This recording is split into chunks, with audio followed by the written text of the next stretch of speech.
Hello Year 10 and welcome to today's lesson. In our inquiry so far we've been looking at how Hitler consolidated his power and we've looked at the Reichstag fire and the Enabling Act. In today's lesson you're going to be looking at how Hitler removed external opposition. We will be looking at 1.8 to 1.10 in our workbooks today. Please make sure you've got these pages open ready.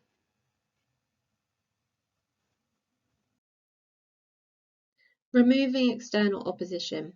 Once Hitler had the power to pass laws without the Reichstag, he began removing other sources of opposition. Here you can see that I've split up the reading from 1.8 into small sections. And below is the table from 1.9. We're going to read about trade unions and then complete the table. Trade unions were a potential source of opposition to Hitler. He believed that communist workers might use the trade unions to undermine his government, for example by going on strike. So in May 1933, the Nazis broke into and took over trade union offices and arrested trade union officials. Using the powers given to him by the Enabling Act, Hitler banned trade unions and made strikes illegal. A new organisation was created to control the workers, called the Nazi German Labour Front, the DAF. Here we have our table. It's broken up into these sections. The source of opposition, so we're looking at trade unions for this one. Then we need to decide why Hitler viewed them as a potential threat. And what action or actions did Hitler take to deal with them and when?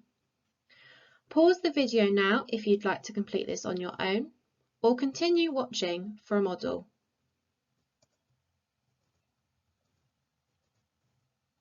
So why did Hitler view trade unions as a threat? He believed the communist workers might use the trade unions to undermine his government, for example by going on strike. What actions did he take to deal with them and when? In May 1933, Nazis broke into and took over trade union offices and arrested trade union officials. Hitler used the Enabling Act to ban trade unions and make strikes illegal. And lastly, he created a new organisation to control workers, known as the Nazi German Labour Front, the DAF.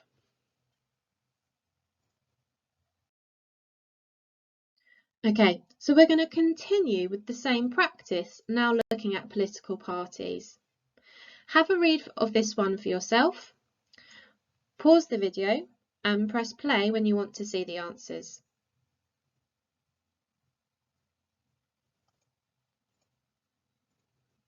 So why did Hitler view political parties as a threat? Hitler did not want any political opposition that could threaten his power as Chancellor by challenging Nazi control. What actions did Hitler take to deal with them and when?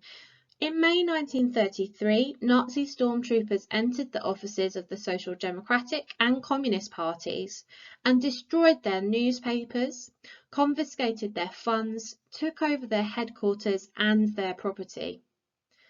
Then, in July 1933, Hitler issued a decree to make all political parties in Germany illegal except the NSDAP.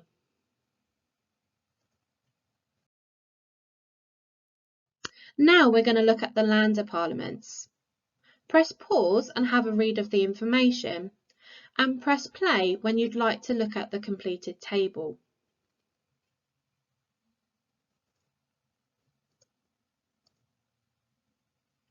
So why did Hitler view Länder parliaments as a potential threat?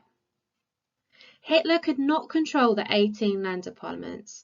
They had previously caused problems for the Weimar government as they refused to accept decisions made in the Reichstag, and Hitler did not want this to be repeated. What actions did Hitler take to deal with them and when? In 1934, Hitler abolished the Länder parliaments and declared the regions of Germany would be run by right governors chosen by him. Thus, Hitler centralised Germany for the first time since its creation in 1871. This meant that regions were under the control of the central government in Berlin, which were under his control. And finally, we're going to look at clubs and organisations. Pause the video to have a read of the information and press play when you'd like to see the completed table. Have a go for this one by yourselves and then have a look at the model.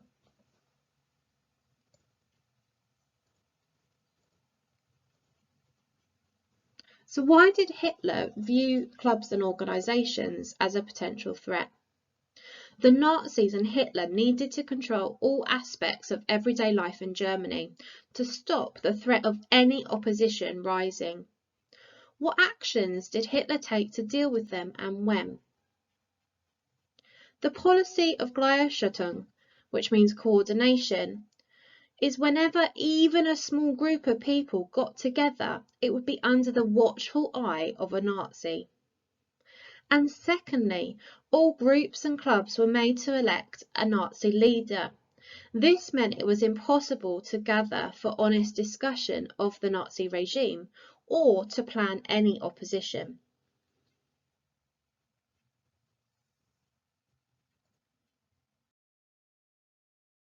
Now we're going to move on to task 1.10. Here we have Pastor Niemöller's confession in 1946. Let's read it together. First they came for the communists, and I did not speak out, because I was not a communist. Then they came for the socialists, and I did not speak out, because I was not a socialist. Then they came for the trade unionists, and I did not speak out, because I was not a trade unionist. Then they came for the Jews, and I did not speak out, because I was not a Jew. Then they came for me, and there was no one left to speak out for me. You have some questions here that I'd like you to consider on your own. What can you learn from this about how a one-party state is created? What emotions can you detect in the piece? And what lessons might Niemöller want us to learn about his experiences of living in a one-party state? Here I have some points for you to think about. The groups he refers to, his tone of voice, and how the confession is structured. Pause the video, consider these points, and answer the questions in your workbook.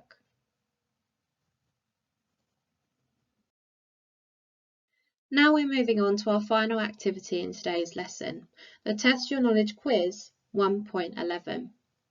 Here we're going to be practicing our retrieval of information we've learnt so far during Inquiry 1.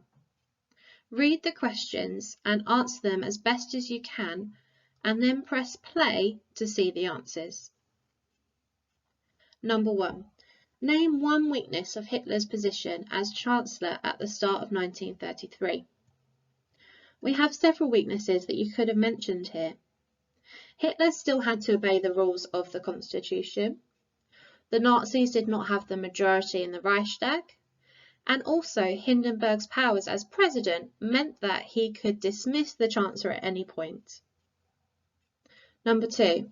Why was Gustav Krupp so important to the Nazis' election campaign in February-March 1933? Krupp and other industrialists donated money to the Nazi election campaign, and in just one meeting they donated 3 million marks.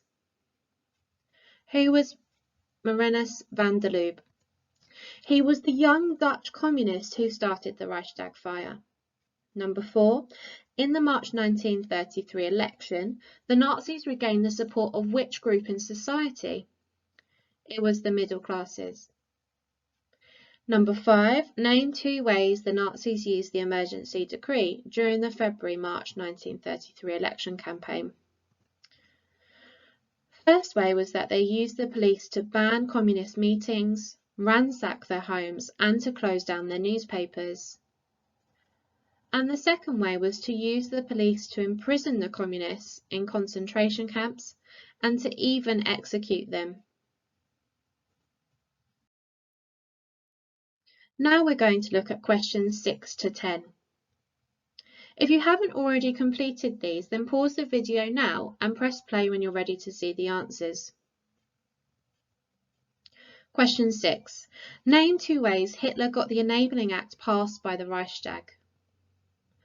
Number 1 was he used his emergency powers to ban the communists, as he knew that they'd never vote for the act.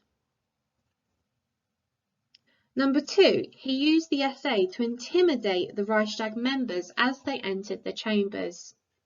We've also got a third option here, is he won the support of the Centre Party. Question 7, which was the only political party to vote against the Enabling Act? It was the Social Democrats. Question 8, what difference did the Enabling Act make to the relationship between the Chancellor and the Reichstag?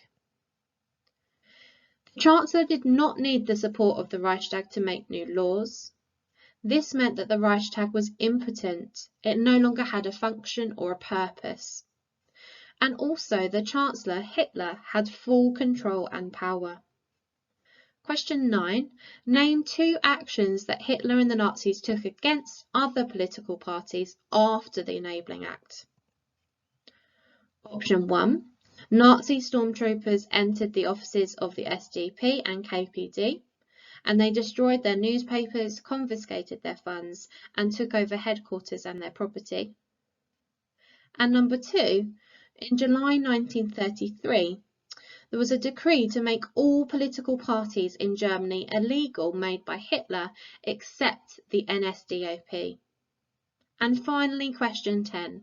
How did the Nazis deal with the Länder parliaments? Well, they were abolished in 1934. I hope you've enjoyed today's lesson.